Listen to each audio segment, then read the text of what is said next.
Ça commence? Ok. Alors, je voudrais vous parler aujourd'hui des comportements de réconfort. Peut-être approche-toi, je ne sais pas si on va bien m'entendre. Voilà, super. Alors, dès que j'ai un inconfort, quelque chose qui m'embête, je vais facilement, mon inconscient va facilement me pousser vers des comportements de réconfort. Les comportements de réconfort, ça peut être aller grignoter, ça peut être prendre un médicament, fumer une cigarette, ça peut être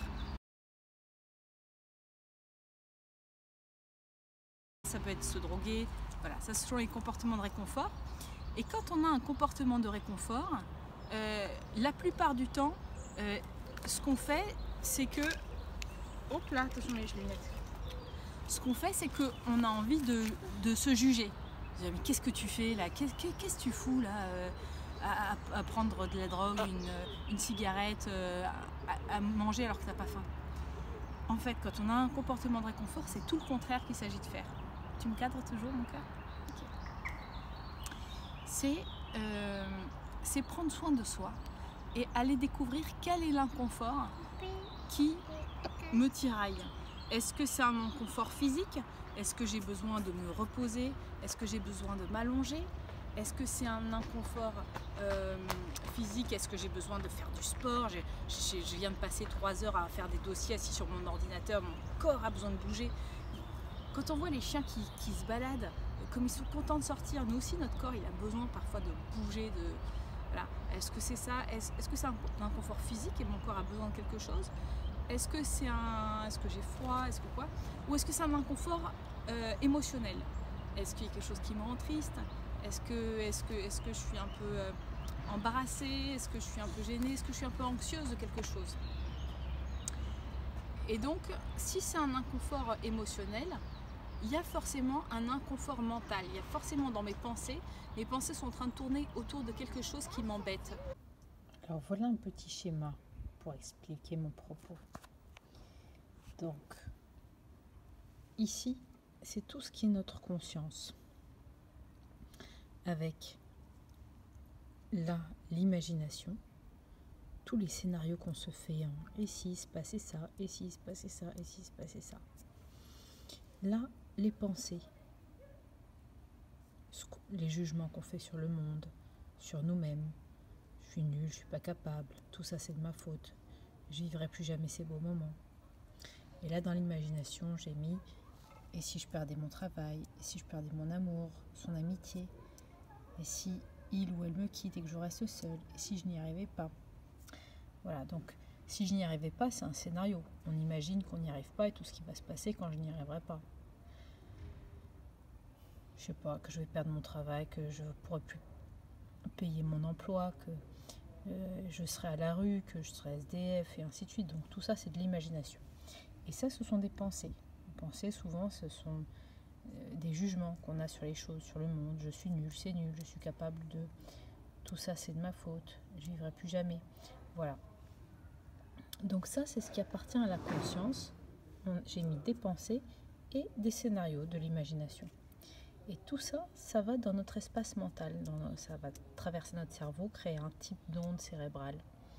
Plus on est stressé, agité, etc., et plus les longueurs d'onde qu'on mesure en électroencéphalogramme sont courtes. Des rythmes bêta très, très agités. Voilà. Et donc si je pense à des choses comme ça va fabriquer des neurohormones, des neurotransmetteurs. Par exemple, si c'est de la peur, si j'imagine quelque chose qui me fait peur, je vais fabriquer de l'adrénaline, donc je vais me fabriquer de la peur, etc. Ça, c'est les émotions. Par exemple, je ne vivrai plus jamais ces beaux moments, ça va me fabriquer de la tristesse. Si je me dis tout ça, c'est de ma faute, ça va me fabriquer de la culpabilité.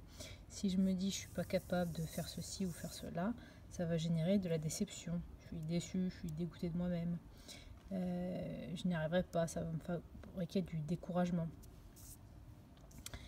Si elle me quitte et que je reste seule, si je perds son amitié, ça va me fabriquer de la peur, de la jalousie, de la tristesse. Voilà. Si je perdais mon travail, ça va me fabriquer au niveau émotionnel de la peur.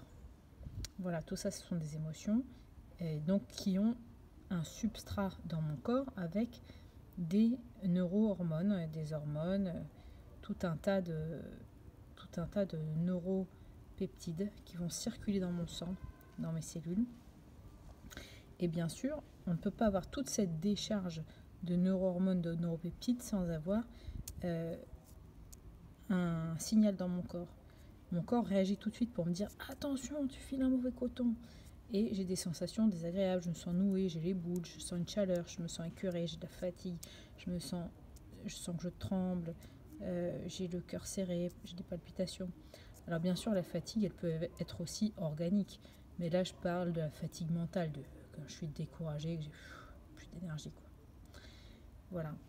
Donc, ça, c'est le cycle. Et il s'exprime à l'extérieur. C'est-à-dire, par exemple, un acteur qui réussit à montrer que la personne est jalouse, triste, en colère, sans parler, ça va se montrer sur son visage, sur son faciès ou sur son corps. Augmentation des rides du front, froncement des sourcils, crispation du visage, les commissures qui tirent vers le bas quand on est dégoûté, le tremblement, etc. Donc ça c'est beau, les acteurs qui sont capables d'exprimer dans leur corps ce qui se passe dans la tête. Ça leur demande d'être d'avoir les pensées justes du personnage, de faire circuler les pensées du personnage. Et alors quand j'ai mon corps qui réagit, il réagit fortement, je sens l'anxiété, je sens le stress dans mon corps, je sens tout ça, c'est parce que mon corps est intelligent. Et il me donne un signal, il me dit « Arrête, tu es en train de filer un mauvais coton. » Ce que tu es en train de capter dans ta conscience, ce sont des pensées, c'est une imagination qui t'est défavorable. Pourquoi je dis capter dans la conscience? Ça, il y a diverses écoles. On n'est pas sûr que ce soit le cerveau qui fabrique les pensées ou le cerveau qui filtre les pensées. Quoi qu'il en soit, là, les pensées que j'ai mises, je suis nulle, je ne suis pas capable, c'est de ma faute, etc. Ou l'imagination, si je perdais mon travail, son amour, etc. Ce sont des pensées d'imagination qui appartiennent à la conscience collective. Même si j'y ai pensé, moi, Aurélie Réjeanne Ferrarin, ça ne fait pas partie de... Je n'ai pas un truc exclusif sur ces pensées. Ce sont des pensées très banales, très communes, que n'importe qui peut avoir. Donc ça, ce ne sont pas des pensées propres à un individu. Ce sont pas des imaginations propres à un individu. C'est de la conscience collective. Mais quand on filtre ce genre de conscience collective, ça ne nous fait pas du bien et on rentre dans un cercle défavorable. Donc en fait, il y a comme un rail. D'un inconfort physique, on peut obtenir un inconfort mental. Par exemple, si j'ai une douleur qui attire mon attention, en général, ça me fait mal, mais aussi ça me fait de la peine. Et puis je suis déçue de ne pas pouvoir faire les choses. Donc j'ai de la déception, j'ai de la frustration, j'ai du découragement si je me dis je ne vais pas arriver à m'en sortir. Et donc au niveau émotionnel ça change et au niveau mental ça change aussi. C'est-à-dire que plus je vais être triste, plus je vais être découragée, etc. Et plus mes pensées vont devenir tristes, découragées, etc. Et à l'inverse, ça peut aller dans l'autre sens. C'est-à-dire, tout va bien, mais tout va bien dans ma vie, tout va bien dans mon corps, je suis bien, je suis confortable. Et tout d'un coup, je suis en vacances par exemple, et tout d'un coup, mes pensées, mon système mental va vers un inconfort mental. C'est-à-dire, je repense à quelque chose que j'ai raté dans ma vie. Et en pensant à quelque chose que j'ai raté dans ma vie, je peux commencer à éprouver un petit peu de déception. Et de là, mon cerveau peut glisser avec cette déception il peut glisser à avoir des pensées tordues, des pensées qu'on appelle des distorsions cognitives, des pensées qui se tordent et qui nous font du mal.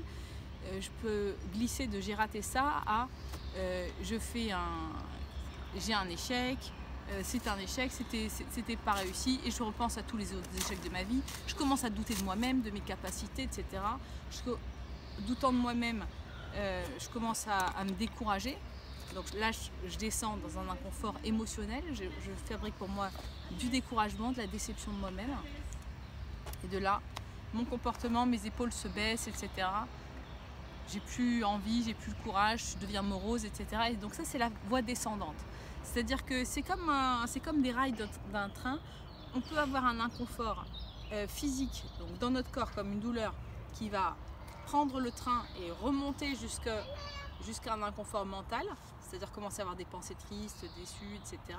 Ou bien je peux prendre le train dans l'autre sens, avoir un inconfort mental et générer dans mon corps du découragement, plus envie de rien, zéro énergie, aucune énergie.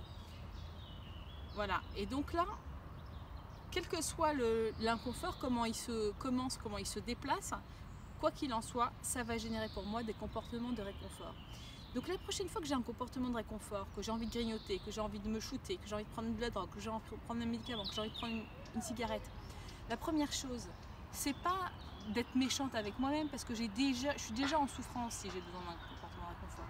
Donc c'est au contraire de s'accueillir, je m'accueille, je me dis mais qu'est-ce qui t'arrive dans les 3 niveaux, niveau physique, niveau émotionnel, niveau mental, qu'est-ce qui se passe et comment je peux t'aider d'une autre façon qu'avec quelque chose d'extérieur. Voilà, c'est le docteur Ferrara. Oui, tiens, coupe. Oui,